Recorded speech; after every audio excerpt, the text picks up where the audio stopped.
Hello everyone. ఈరోజు సెల్లోని మొదటి organelle అయిన ప్లాస్మా మెంబ్రేన్ గురించి తెలుసుకుందాం. ప్లాస్మా మెంబ్రేన్ అనేది సెల్స్కి బయట ఉండే థిన్ ఫ్లెక్సిబుల్ ఔటర్ కవరింగ్. ఇది సెల్ని ఫ్లెక్సిబుల్ ఔటర్ కవరింగ్ సెల్కి బయట ఉండే థిన్ ఫ్లెక్సిబుల్ ఔటర్ కవరింగ్. ఇది సెల్ని ఎక్స్టర్నల్ ఎన్విరాన్మెంట్ నుండి వేరు చేస్తుంది. ఇప్పుడు స్ట్రక్చర్ చూద్దాం. ప్లాస్మా మెంబ్రేన్ చాలా థిన్ అండ్ ఫ్లెక్సిబుల్గా ఉంటుంది. ఫ్లెక్సిబుల్ అంటే వంగే తత్వం అన్నమాట. ఇలా ఫ్లెక్సిబుల్ అంటే వంగగలుగుతాం. అలాగే ఇది ఫాస్ఫోలిపిడ్స్ మరియు ప్రోటీన్స్ని ఏర్పడుతుంది. వీటిని ఫాస్ఫోలిపిడ్స్ అంటాం, వీటిని ప్రోటీన్స్ అంటాం మనం.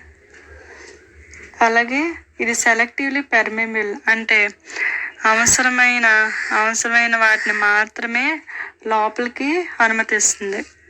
నెక్స్ట్ దీని యొక్క ఫంక్షన్స్ ఏంటంటే, దీనికి ముఖ్యమైన ఫంక్షన్స్: మొదటిది సెల్ని ప్రొటెక్ట్ చేస్తుంది, రెండవది షేప్ ఇస్తుంది అన్నమాట, మూడవది సబ్స్టెన్సెస్ లోపలికి మరియు బయటికి వెళ్లకుండా కంట్రోల్ చేస్తుంది, నాలుగవది సెల్ ఇంటర్నల్ ఎన్విరాన్మెంట్కి మెయింటైన్ చేస్తుంది. దీన్నే హోమియోస్టాసిస్ అంటాం.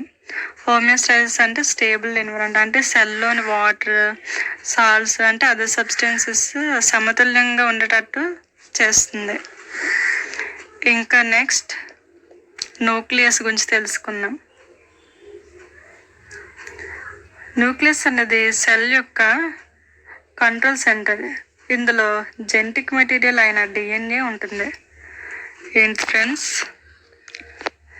మనకు న్యూక్లియస్లో DNA ఉంటుంది. అలాగే ఇప్పుడు స్ట్రక్చర్ చూస్తే, న్యూక్లియస్ అనేది డబుల్ మెంబ్రేన్తో చుట్టబడి ఉంటుంది. దీన్ని న్యూక్లియర్ మెంబ్రేన్ అంటాం. లోపల న్యూక్లియోప్లాజం ఉంటుంది, సెమీ ఫ్లూయిడ్గా న్యూక్లియోప్లాజం ఉంటుంది. అలాగే న్యూక్లియోలస్, మనకి న్యూక్లియస్ ఉంటుంది. అలాగే క్రోమోజోమ్స్, మనకి స్మాల్ క్రోమోజోమ్స్ ఉంటాయి.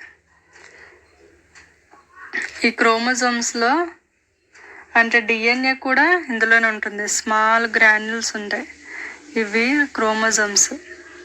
దీంట్లో స్మాల్ గ్రాన్యూల్స్ DNA ఉంటుంది లోపల. ఇంకా వీటి ఫంక్షన్స్కి వస్తే, సెల్ యాక్టివిటీని కంట్రోల్ చేస్తుంది, అయినా హెరిడిటరీ ఇన్ఫర్మేషన్ అయిన DNAని స్టోర్ చేస్తుంది. హెరిడిటరీ ఇన్ఫర్మేషన్ అంటే తల్లిదండ్రుల యొక్క లక్షణాలను పిల్లలకు అందించే సమాచారం. అంటే వారి ice, hair, height, blood group etcetera చాలా తల్లిదండ్రుల పిల్లలకు వచ్చేదన్నమాట. అలాగే సెల్ గ్రోత్ అండ్ సెల్ ప్రొటెక్షన్ని ముఖ్యమైన పాత్రగా పోషిస్తుంది. అలాగే cell division very very important. Cell division అనేది మనకి జరుగుతుంది ఇందులో.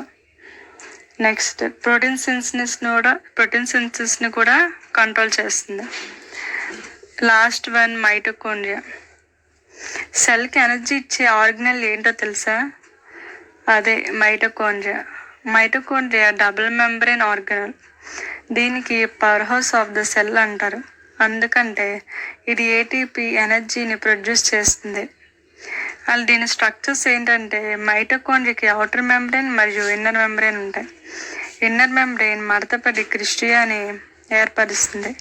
లోపలికి మ్యాట్రిక్స్ ఉంటుంది. మైటోకాండ్రియా ఫంక్షన్స్ ఏంటంటే, మైటోకాండ్రియా అనేది ఎనర్జీని ప్రొడ్యూస్ చేస్తుంది.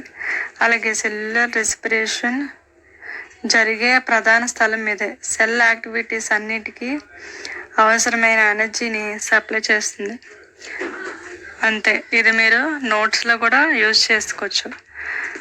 ఇంకా another video, next video post చేస్తాను. అంతవరకు stay subscribe and press the bell icon. Thank you.